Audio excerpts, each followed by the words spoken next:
जय दोस्तों, मैं अजीत कुमार आप सभी का स्वागत करता हूं अपने यूट्यूब चैनल मैथ मोमेंट में। तो देखिए, आज एग्जाम CHSL एग्जाम का आज तीसरा दिन था। 12 तारीख से स्टार्ट हुआ है, 12 को हुआ है एग्जाम, 13 को हुआ है। कल 14 को नहीं एग्जाम हुआ था। वजह जो भी हो, अंबेडकर जयंती हो या फिर TCS ही कंडक्ट कर रही है, तो TCS का तो कोई और एग्जाम भी आ गया होगा या जो भी। हमें तो लगता है कि अंबेडकर जयंती के ही वजह से है ना, कल एग्जाम नहीं हुआ होगा। तो आज एग्जाम था, तो आज तीनों शिफ्ट का कुछ सवाल हम लेके आए हैं मैथ का। तो देखिए, इसको कह रहा है कि एक सवाल है, कह रहा है कि 12,050 रुपये की धनराशि को 12,050 रुपये की धनराशि को दो भागों में 10% वार्षिक ब्याज की दर से SI और CI 2 वर्ष के लिए इस प्रकार उधार दी जाती है कि दोनों राशियां बराबर हो जाए। तो CI पर दी जाने वाली यहाँ पे राशि ज्ञात करना है। कितना टोटल राशि? 12,050 रुपया है। इसको क्या है कि दो भागों में इस प्रकार दे रहा है कि CI और SI पे दो भागों में इसको दे रहा है। रेट दोनों के लिए 10% ही है, समय यहाँ पे 2 वर्ष है, 10% है। तो देख लीजिए यहाँ पे क्या है कि CI और SI, तो 10% 2 वर्ष का कितना हो जाएगा? CI 10 दूनी 20 21 है ना, तो 121 ये राशि हो गया 121, और यहाँ हो गया 10 दूनी 20 120। तो देखिए इसका रेशियो क्या हो जाएगा, उलट के क्या आ जाएगा इसका रेशियो, यदि यहाँ से है ना क्या आ गया, तो 120 121 कुछ इस प्रकार से इसका आ गया रेशियो। अब देखिए यहाँ पे टोटल कितनी राशि है? 12,050 है। यहाँ पे टोटल कितना आ रहा है राशि? 241। कितना रहा? 241 आ रहा है। ये कट रहा है शायद कितने बार में? 50 बार में कट रहा है। निकालना क्या था? तो CI पर दी गई राशि, तो CI पर जो राशि दिया हुआ 120 से इसको मल्टीप्लाई करेंगे तो 12 25 60, यानी कि 6,000 रुपया। ये मेरा आ गया इसका आंसर। ठीक है, उम्मीद करते हैं समझ में आया होगा। तो आइए अगले सवाल पे।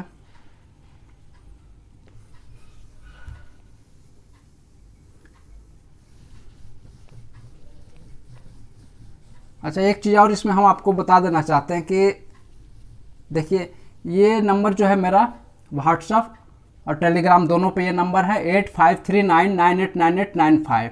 ये मेरा व्हाट्सअप और टेलीग्राम दोनों पे है। यदि आप लोग कुछ है ना CHSL का जो एग्ज़ाम चल रहा है, इसका कुछ सवाल यदि आपको है ना, आप एग्ज़ाम में बैठे हो या फिर आपके कोई मित्रगण है ना बैठे हैं, तो इस पर आप हमें क्वेश्चन भेज सकते हैं। ठीक है, आइए एक और सवाल है, कह रहा है कि sin x बराबर cos x, sin x और cos x यहाँ पे यदि दोनों बराबर है, यदि है ना, देन क्या निकालना है?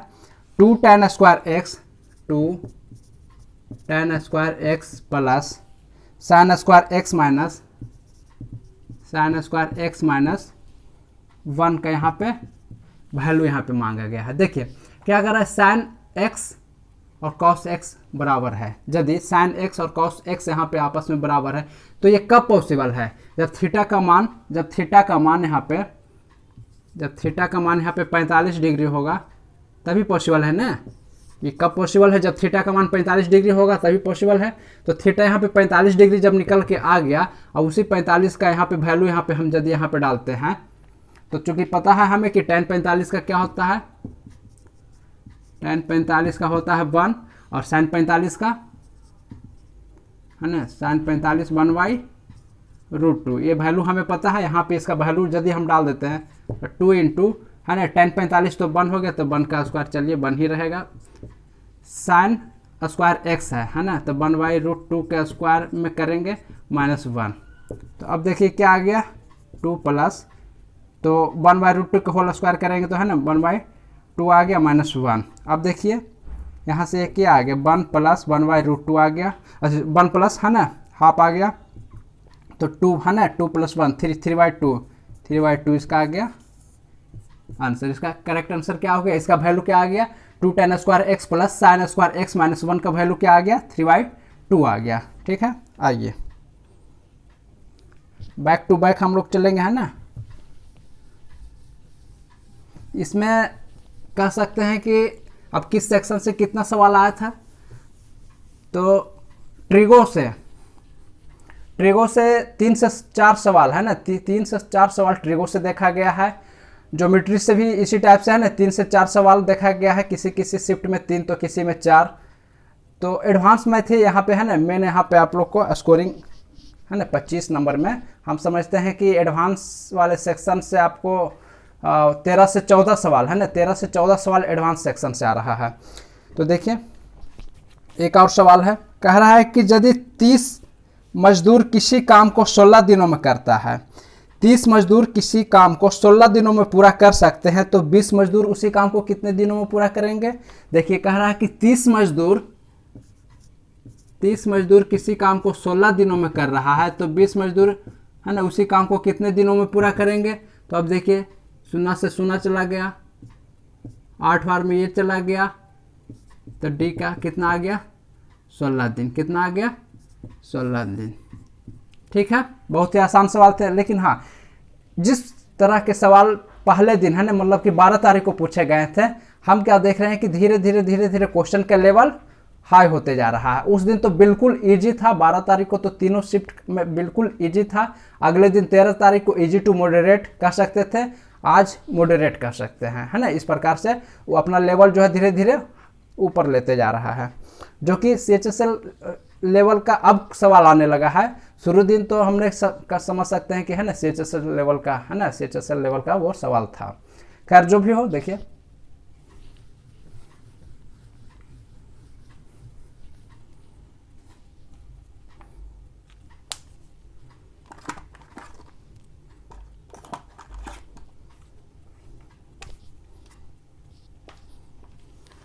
देखिए एक और सवाल है, कह रहा है कि है ना मेंसुरेशन से है, कह रहा है कि एक बेलन के वक्र पृष्ठ और आयतन का अनुपात, एक बेलन के वक्र पृष्ठ और आयतन का अनुपात दिया हुआ है। बेलन का है ना, किसका, बेलन का वक्र पृष्ठ और आयतन का अनुपात कितना दिया हुआ है। वक्र पृष्ठ और आयतन का अनुपात 4:7 है। कितना है 4:7 है। तो इसमें निकालना क्या था, आधार की त्रिज्या, आधार की त्रिज्या यहाँ पे मांगा गया था। तो देखिए बेलन का वक्र पृष्ठ क्या होता है 2πRh, कितना होता है 2πRh होता है, और आयतन होता है πr²h, कितना होता है πr²h। यहाँ पे इसका रेशियो दिया हुआ है 4:7 दिया हुआ है। तो देखिए पाई से पाई गया, आर से आर गया, एच से 2 से यहाँ 2 बार में चला गया, नीचे में क्या बच गया आर, ऊपर में कुछ भी नहीं था, है ना 2r बराबर 7, 2r बराबर 7, आर का वैल्यू हो गया 7/2 है ना, 7/2 बराबर 3.5। यही तो हमसे मांगा गया था, है ना। कह रहा कि एक बेलन का वक्र पृष्ठ और आयतन का अनुपात 4:7 है, तो उसके आधार की त्रिज्या ज्ञात करें। तो आधार की त्रिज्या क्या हो जाएगी 3.5। क्लियर है। आइए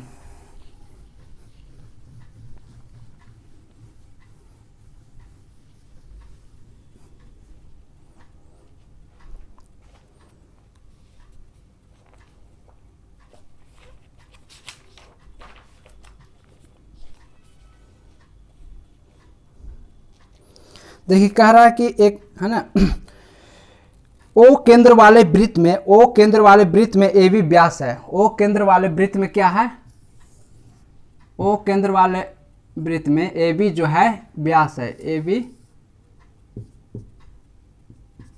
AB व्यास है। ओ वृत्त वाले केंद्र में AB व्यास है। परिधि पर एक बिंदु C एक कोण CAB 42 डिग्री बनाता है। परिधि पर एक बिंदु जो C है, परिधि पर एक बिंदु मान लीजिए C है, तो CAB कितने डिग्री बनाता है, CAB 42 डिग्री बनाता है, CAB 42 डिग्री बनाता है। तो कोण COB ज्ञात करें। क्या मांग रहा है COB है ना, COB मांगा गया है, ये हमसे मांगा गया है। ठीक है, तो देखिए स्पष्ट है, यहाँ पे बहुत ज़्यादा आपको दिमाग नहीं लगाना है। CAB का दुगना हो जाएगा COB है ना, मांगा गया था COB, तो सीधा है ना 2 × 42 तो 84 डिग्री आपका आ गया आंसर कितना आ गया, 84 डिग्री आ गया आंसर। सीधा इसका दुगना ये होता है कि कितना हो गया ये 84 डिग्री। क्लियर है। आइए एक और सवाल है जो कि औसत से आया हुआ है। इसमें कह रहा है कि 11 व्यक्तियों की औसत आयु 11 वर्ष है। 11 व्यक्तियों की औसत आयु 11 वर्ष है, ठीक है, और 12 व्यक्तियों की औसत आयु 12 वर्ष है। तो 12वें व्यक्ति की आयु ज्ञात करना है। ये है ना सवाल। 12 व्यक्तियों की औसत आयु 12 वर्ष दिया हुआ है और उनमें से 11 व्यक्तियों की औसत आयु 11 वर्ष है। तो 12वें व्यक्ति की आयु ज्ञात करना है। देखिए बहुत ही आसान सवाल थे। एवरेज से करा कि 12 व्यक्तियों का औसत आयु 12 वर्ष, 11 व्यक्तियों का औसत आयु 11 वर्ष, तो बाकी जो 12वां व्यक्ति हुआ तो वो है ना सिंगल व्यक्ति हुआ, तो इसकी औसत आयु यहाँ पे सॉरी इसकी आयु यहाँ पे आपसे मांगा गया है। देखिए हम बताए होंगे, देखे होंगे यदि मेरा वीडियो तो है ना, इसमें कह रहे हैं कि टोटल को एक साइड में लिखेंगे, 11 + 1 जो 12 होता है उसको है ना दूसरे साइड में लिख देंगे। अब देखिए यहाँ क्या है 12 है लिखा हुआ, यहाँ से ये कम है, कम लेके जा रहा है तो फायदा होगा। कितना कम है, 1 कप है ना, 1 कम है। 1 किसके लिए, 11 के लिए, तो 1 11 है ना, कम लेके जा रहा है तो फायदा होगा। कितने का फायदा होगा, 1 का फायदा होगा। उसी 1 को इससे मल्टीप्लाई करेंगे तो 11 बटा में कितने के लिए, 1 के लिए, 1 नीचे में आ गया। अब ये ऐड होगी क्या आ जाएगा है ना, 13 10 23, ये 23 वर्ष हो गया 12वें व्यक्ति की आयु। 12वें व्यक्ति की आयु हो गए 23 वर्ष। क्लियर है। आइए अगले सवाल पे आपको ले चलते हैं।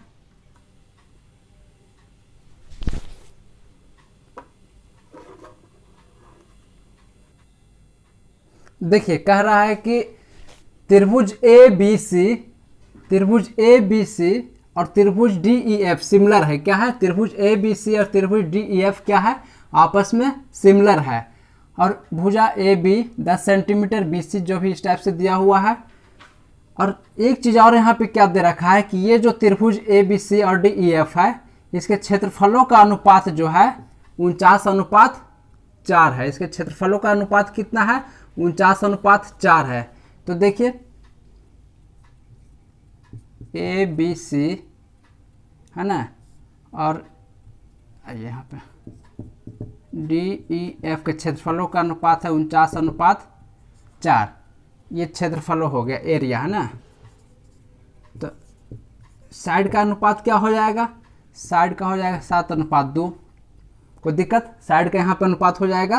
क्योंकि क्षेत्रफलों का अनुपात दिया है 49:4, तो इसका साइड का अनुपात हो जाएगा 7:2। अब देखिए इसमें मांग क्या रहा है, भुजा ई एफ मांग रहा है। तो ई एफ है ना किसके जाएगा समकक्ष, बी सी के समकक्ष जाएगा। बी सी कुछ है यहाँ पे दिया हुआ, क्या बी सी 14 दिया हुआ है। बी सी यहाँ पे 14 दिया हुआ, 14 कैसे आ गया, आप देखिए यहाँ पे इसमें 2 से गुना करके आ गया 14। इसमें कितना, 2 से यदि हम गुना किए तो आ गया 14। तो यहाँ भी हम 2 से गुना करेंगे तो कितना आ जाएगा, 4 सेंटीमीटर। ये 4 सेंटीमीटर मेरा क्या आ गया, ई एफ आ गया। ई एफ मेरा कितना आ गया, 4 सेंटीमीटर। वही तो मांग रहा था, ई एफ की लंबाई 4 सेंटीमीटर। क्लियर है। आइए अगला सवाल क्या कह रहा है,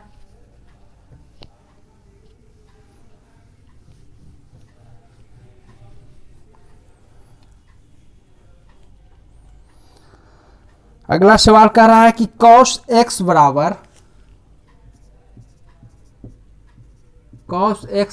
2/3, ये आपका गिवन है। तो 2 sec square x plus 2 tan square x minus plus 2 tan square x minus 6 का ये आपसे वैल्यू मांगा गया है। तो देखिए सबसे पहले तो आपको कॉस का ये पता होना चाहिए कि कॉस आधार बटे कर्ण होता है। कितना होता है, आधार बटे कर्ण।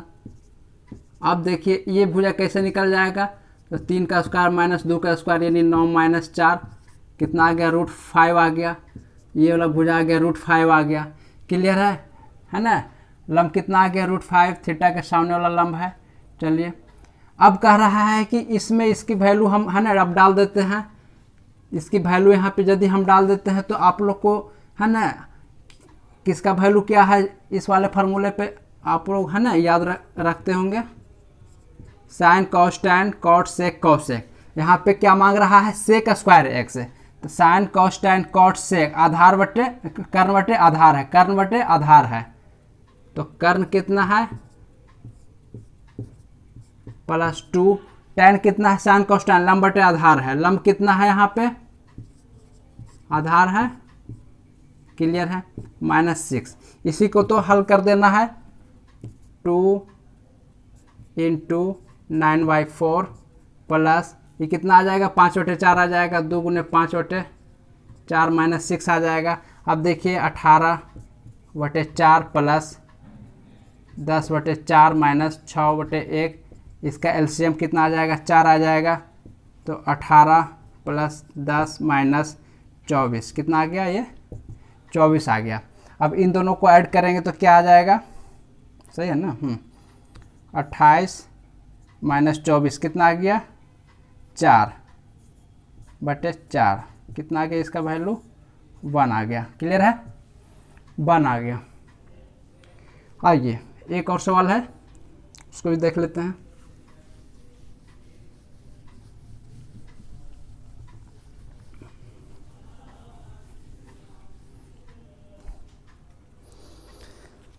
सवाल है जो कह रहा है कि x + y का है ना, x + y का यहाँ पे वैल्यू दिया हुआ है और 1/x + 1/y का भी वैल्यू 20/9 जो भी दिया हुआ है ना। देखिए x + y का यहाँ पे वैल्यू दिया हुआ है 5 और 1/x प्लस है ना 1y 20/9 दिया हुआ है, कितना दिया हुआ है 20/9 दिया हुआ है। निकालना क्या है x³ + y³ निकालना है, क्या निकालना है x³ प्लस, हाँ ठीक है x³ + y³ ही मांग रहा है। तो इस वाले सवाल में हम क्या करेंगे, देखिए यहाँ से चलेंगे, सबसे पहले तो हमने x y का वैल्यू हमें पता होना चाहिए, तो यहाँ से यदि हम आते हैं तो नीचे में क्या इसका एलसीएम आ गया x y, ऊपर में x + y चला गया 20/9 है। अब इसका वैल्यू यहाँ पे से है ना डाल देंगे 5, x y यहाँ पे 20/9, 5 × 20 चला गया, तो x y बराबर 9/4 आ गया, क्लियर है 9/4 आ गया। अब देखिए इसका एक फार्मूला होता है x³ + y³ बराबर, x³ + y³ बराबर एक जो फार्मूला होता है वो क्या कह रहा है कि x + y into x + y into x + y के whole square, x + y into x + y के होल स्क्वायर -3xy। अब इसी को तो हल कर देना है, तो x + y कितना है 5 है, x + y के होल स्क्वायर कितना आ गया 25, -3xy क्या है 9/4 है, तो 25 माइनस 27/4 आ गया, तो 100 में से 27 ये चला जाएगा, 100 में से 27 गया तो 73/4। इसको यदि हम गुना करेंगे तो 5 या 15 के 5, हाथ में 1, 7 × 5 = 35, 1 365/4 ये आपका आ गया इसका वैल्यू है ना, x³ + y³ का वैल्यू। तो दोस्तों यदि वीडियो आप लोग को अच्छा लगा होगा तो प्लीज़ इसे लाइक कर देंगे और अपने दोस्तों के बीच इसे अधिक से अधिक शेयर करेंगे, ताकि आपके साथ साथ आपके मित्रगण भी है ना लाभान्वित हो। और यदि चैनल को अभी तक सब्सक्राइब नहीं किए होंगे तो प्लीज़ सब्सक्राइब करके है ना बेल आइकन दबा लेंगे। जय हिंद।